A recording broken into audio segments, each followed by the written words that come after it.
सबसे पहले आपको ले चलते हैं दिल्ली पुलिस की प्रेस कॉन्फ्रेंस में। यह समझ में आई कि वे अपने वादे से मुकर रहे हैं।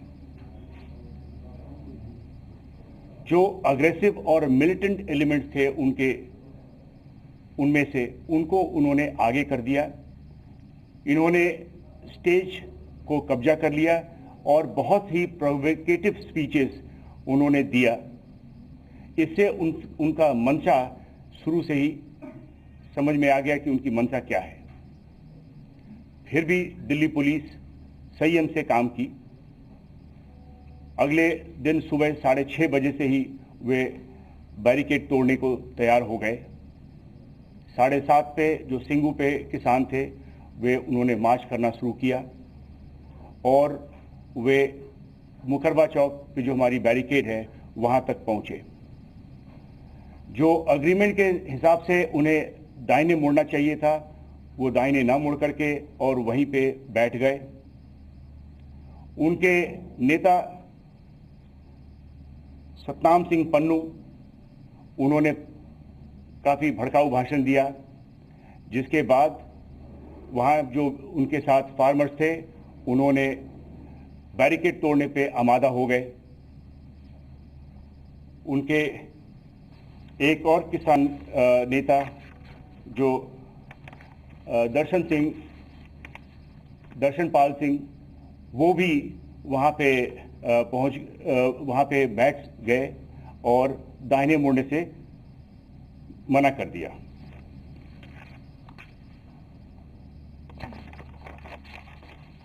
इसी तरीके से टीकरी से भी 8-8:30 के समय में वे लोग भी चल पड़े और गाजीपुर से भी इसी 8:30 के समय पे वे भी वहां से चल पड़े।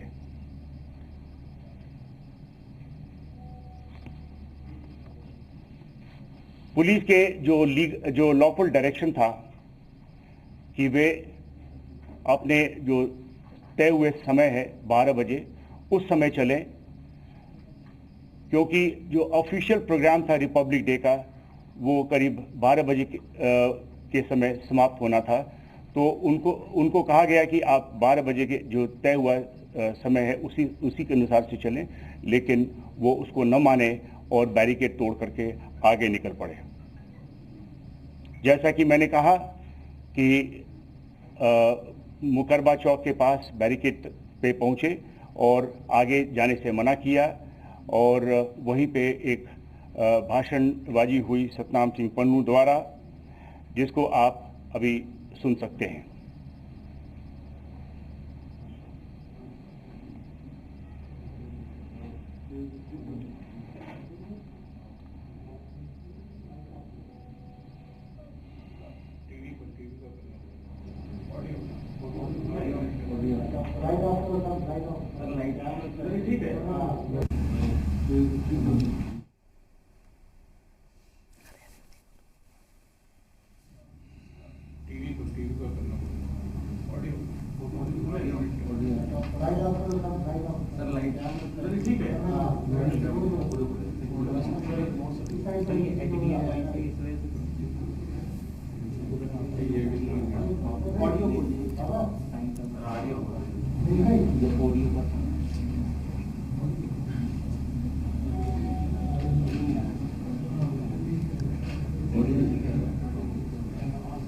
भी कवर किया होगा।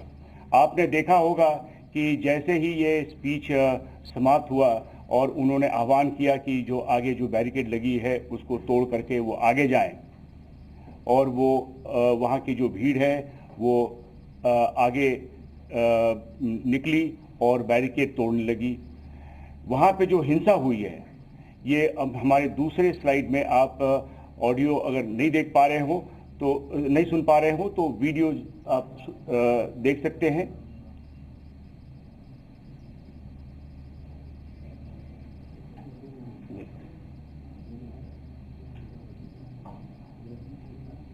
मुकरबा तो इस प्रकार से आपने ये जो उनके स्पीचेस के बाद वहाँ पे जो भीड़ है वो आगे की तरफ बढ़ी। ठीक इसी प्रकार से जो टीकरी बॉर्डर पे जो किसान थे वे भी करीब 8 साढ़े 8 के बीच में निकले और उनमें वे आकर के नांगलोई टी पॉइंट पे बैठ गए और वहाँ पे ही प्रोटेस्ट किया। इसमें उनके नेता बूटा सिंह बुर्जविल वे भी और जो हरियाणा से जो फार्मर्स आए थे उनके साथ मिलकर के वहीं पे बैठ गए और आगे जाने से मना कर दिया और अंत में उन्होंने भी वायलेंस में इंडल्ज किया और बैरिकेड तोड़ी। और ये जो वीडियो फुटेजेस हैं आप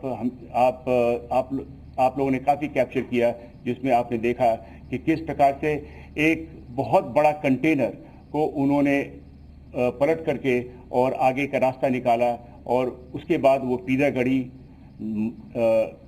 पंजाबी बाग, झकीरा से होते हुए उनमें से कुछ लाल किला तक पहुंचे।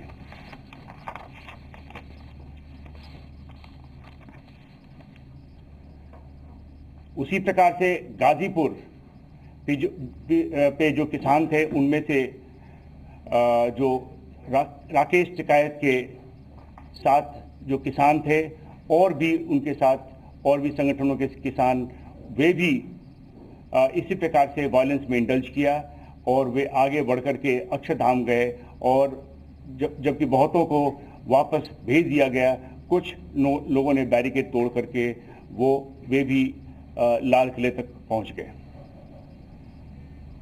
इन सब पुलिस एक्शन में पुलिस ने संयम बरता। पुलिस के पास सभी ऑप्शंस थे, लेकिन पुलिस ने संयम का रास्ता चुना। पुलिस ने संयम का रास्ता इसलिए चुना कि हम जो जान माल की नुकसान नहीं चाहते थे, जो लॉस ऑफ लाइफ होना था उससे हम वो रास्ता न चुन करके हमने संयम का रास्ता लिया और ये हमारी और उनके बीच में अग्रीमेंट थी। हम जिम्मेवार रहे हैं और हम अपनी बड़े जिम्मेवारी के साथ जो अग्रीमेंट के हिसाब से हम पीसफुल रैली करवाना चाहते थे। ये जो वायलेंस हुई है वो टर्म्स एंड कंडीशंस को फॉलो नहीं करने की वजह से सब हुई है। इन सब जो वायलेंस हुई है इनमें सभी किसान लीडर्स भी शामिल रहे हैं।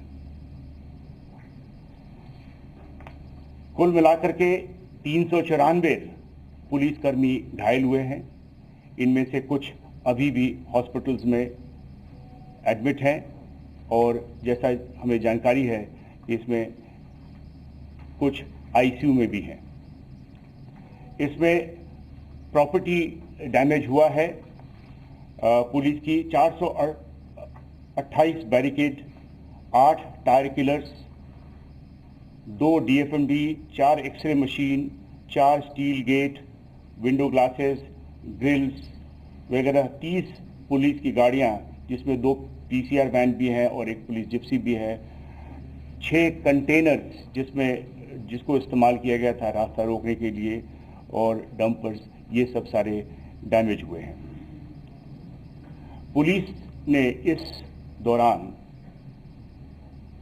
जैसा कि मैंने कहा, बहुत ही रेस्ट्रेंट का इस्तेमाल किया है, संयम बरता है।